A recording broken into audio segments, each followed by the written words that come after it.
oh shoot, oh I didn't know that. Oh. Next thing you know, the spirit got him. You know? I got precept to back you up, because he said like you got dudes coming to the apostle and hopping on their page and all that, trying to they seeking answers, man. But that's pursuing to the family of the word. So this is Amos chapter 8, starting at verse 11. It says, "Behold, the days come, saith Yahweh Hashem Yahushua power, that I will send a famine in the land, not a famine of bread nor thirst for water, but of hearing the words of Yahweh Hashem Yahushua.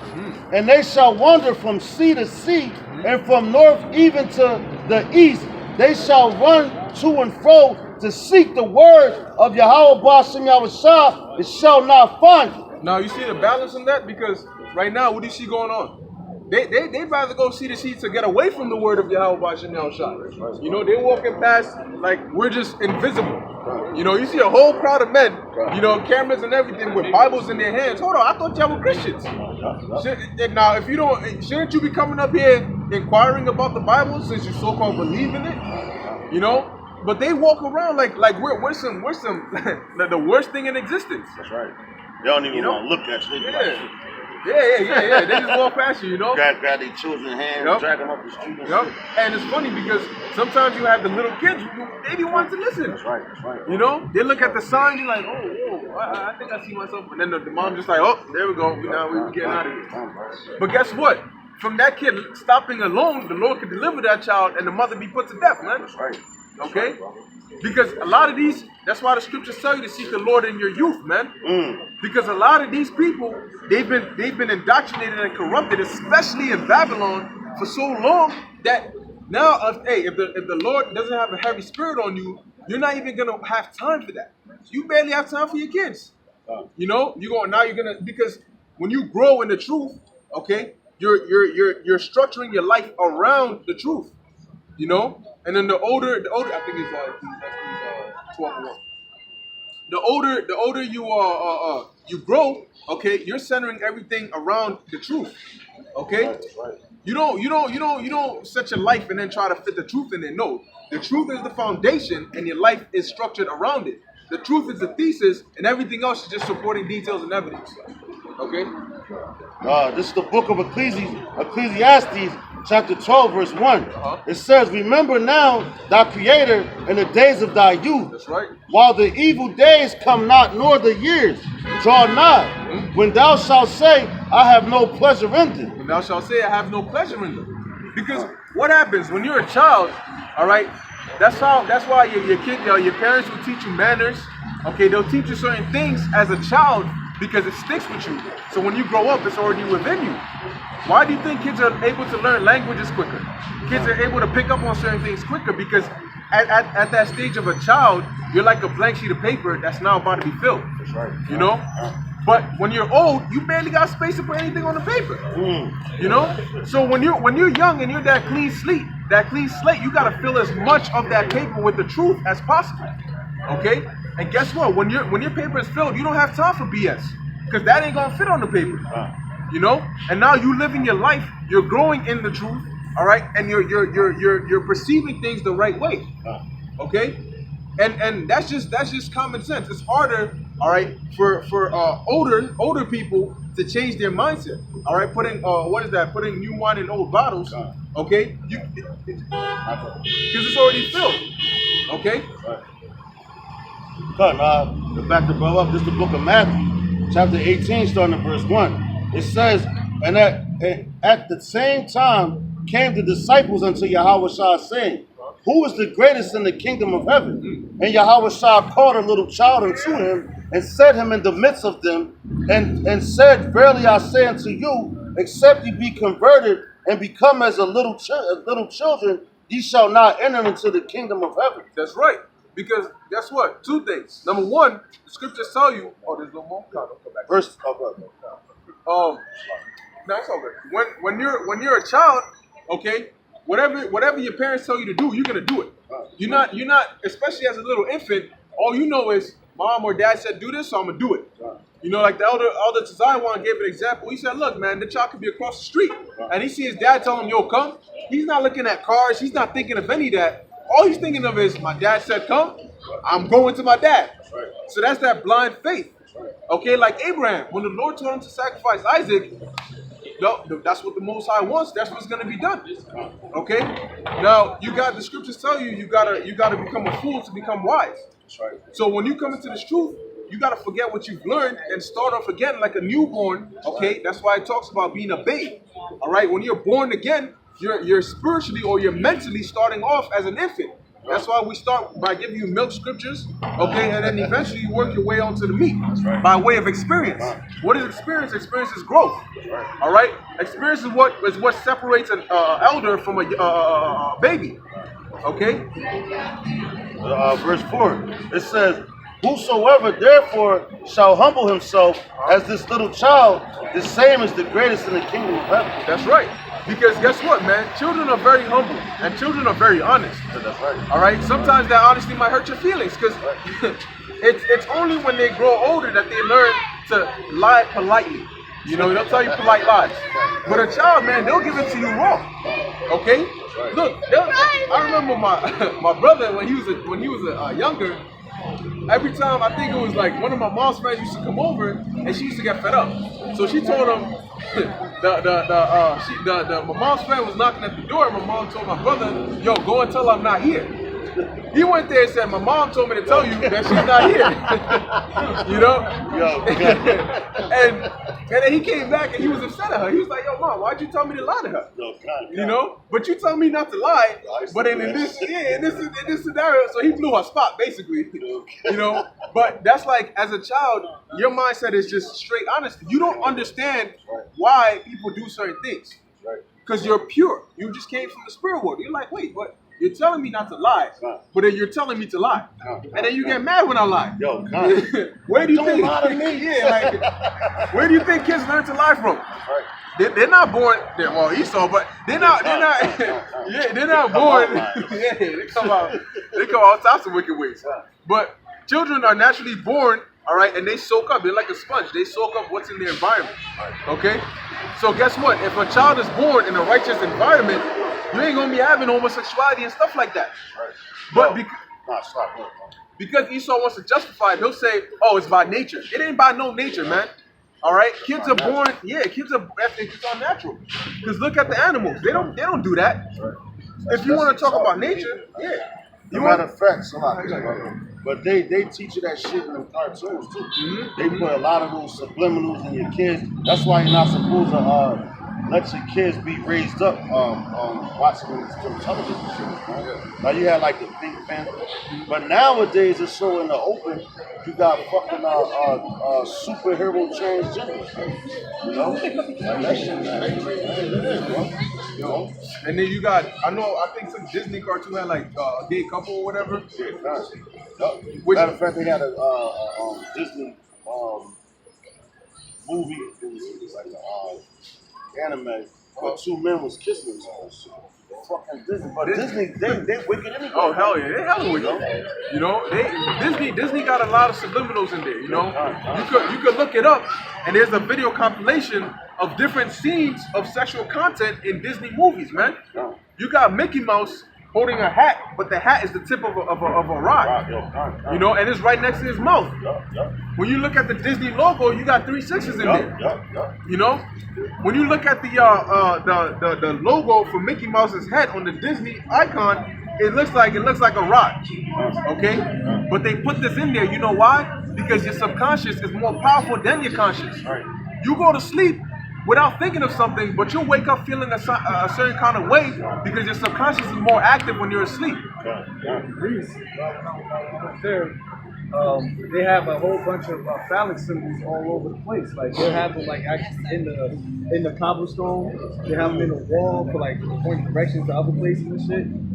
They sell a whole bunch of phallic different like souvenirs and everything over there. And that's to let you know that's the spirit that's the Esau spirit. That's the same thing we have here talking about the different symbols that they have in Disney and everything. So that's Esau been doing that. And then what they said was they tried to say that back during the Greek time that a phallic symbol was a sign of good luck.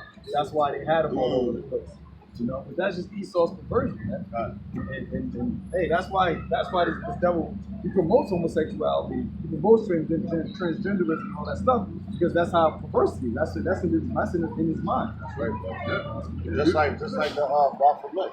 Yep. They got the man organs and the female organs, like a fucking hermaphrodite. See that?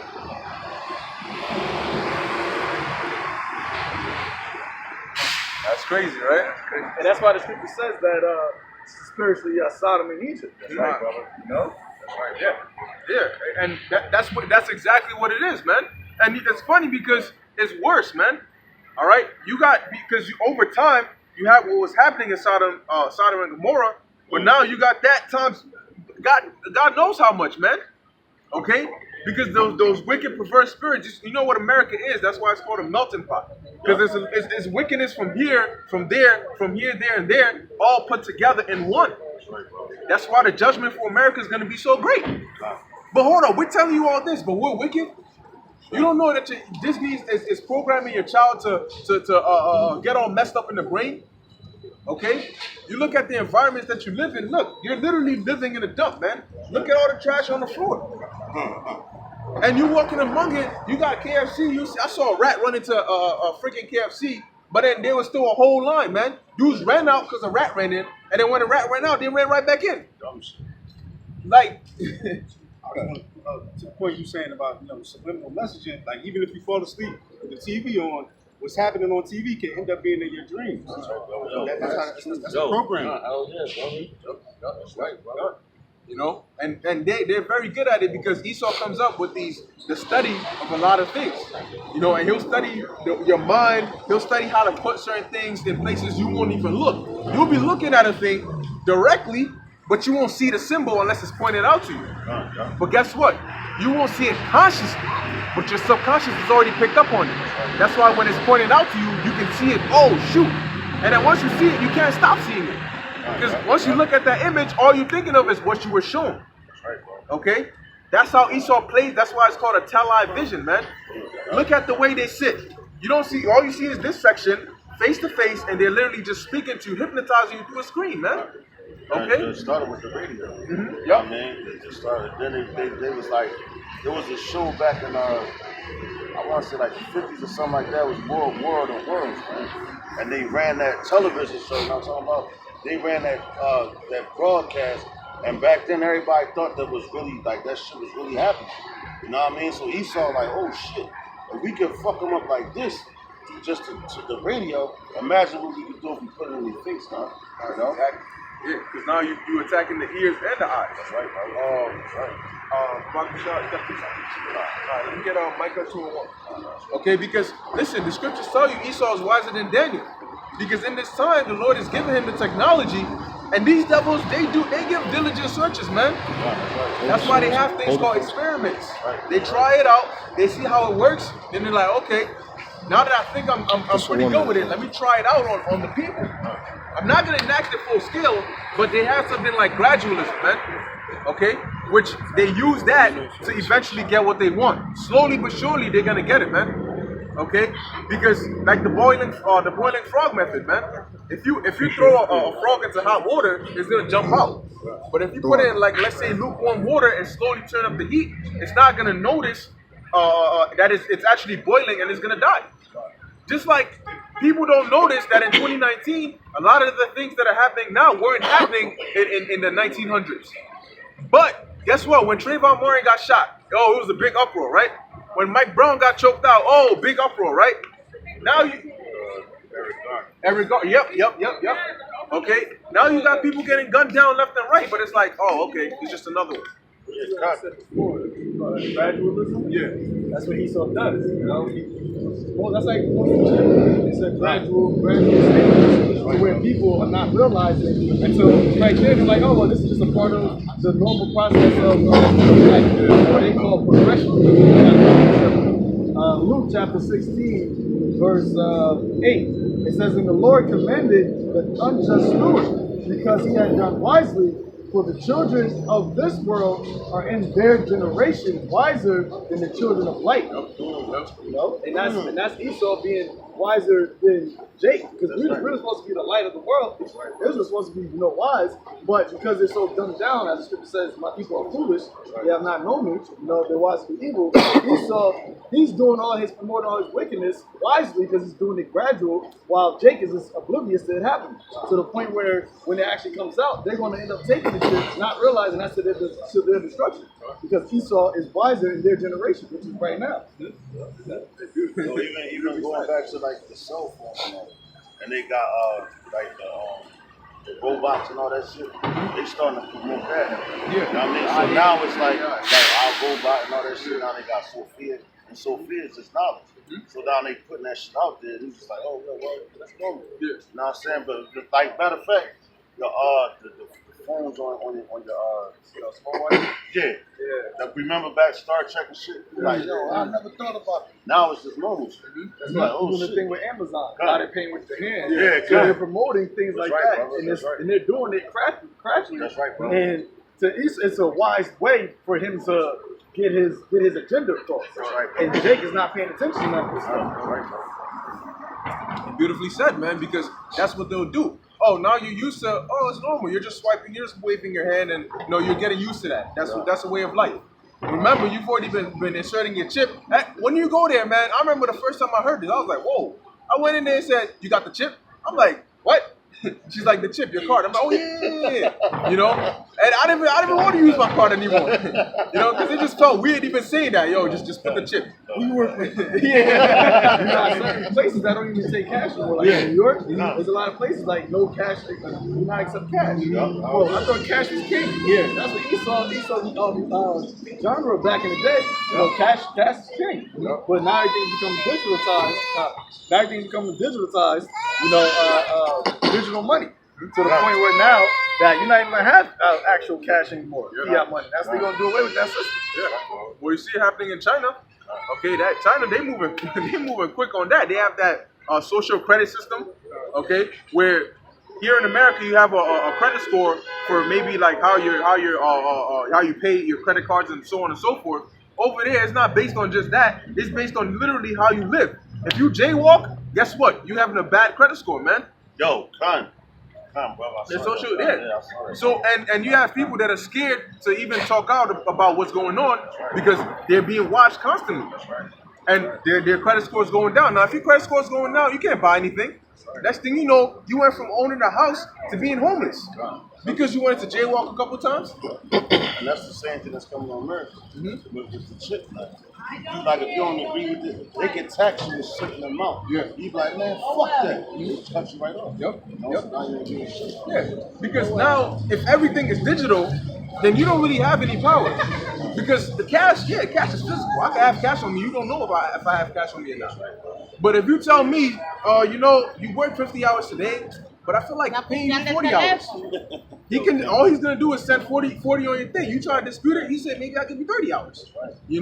Because that's Esau's nature, man. And Esau, once he gets into that power sheet, man, of mandating that chip, that's why he's putting out these different legislations. You gotta really think about it, right? You having your cell phone on you now, your cell phone does a lot of things that you take for granted. Because when you leave your cell phone at home, then you really notice, damn, you walking, you're like, all right, cool, it's whatever, it's just my cell phone. Then you're like, all right, let me innately, right, or instinctively, you going into your pocket looking for it. Because you're like, wait, let me check the time, or let me check my train, or let me check my bank account. You're like, oh shoot, that's right, I left my phone at home. You like have a watch on it still. Yeah, exactly, yeah. Or you running late, you're like, all right, let me call my job real quick. Oh shoot, I don't have my phone on me. So all these different things, you might see something going on. You're like, oh, whoa, let me text the brother. Oh, I don't got my phone on me. So imagine that, but that being the chip. When everything is going on, but you can't be a part of it. You're not a part of the grid. You're basically off the grid because you don't have that chip. But it's not going to be as easy as you think because don't think of the chip being in a society like how we're in right now. No. They're going to upgrade things to accommodate for that chip. Just like when you go to work, you have a key card that you used to swipe. What happens when you go and they tell you that all these jobs you got to have a chip to swipe? Then you literally can't get a job because you don't have the chip. They're gonna be certain houses, certain apartments that they don't even use physical keys. They tell you, look, man, if you're a resident of this place, your chip is registered with the door. So when you swipe at the door, it's gonna recognize you and it's gonna open the door for you. Now, what happens if you don't got a chip? You know, so that's why it's called the hour of temptation. Okay.